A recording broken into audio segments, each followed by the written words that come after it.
Sentences 5 jumladaha shanaad. Sentences 5 jumladaha shanaad. Number 21. The rose uwaha is a flower wa uwah. The rose uwaha is a flower wa uwah. Number 22.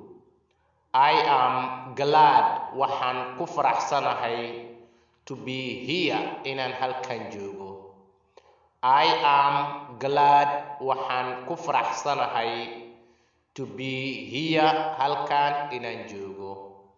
Number 23.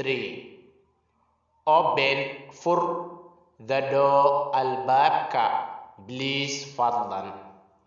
Open fur the door albaabka please fadlan. Number 24.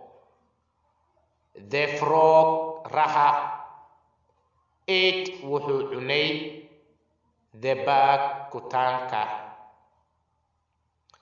The frog raha ate wuxuu cunay the bag kutaanka. Number 25. I have waxaan leeyahay a twin sister gabar mataana ah. I have waxaan leeyahay a twin sister gabar mataana ah. Number 26.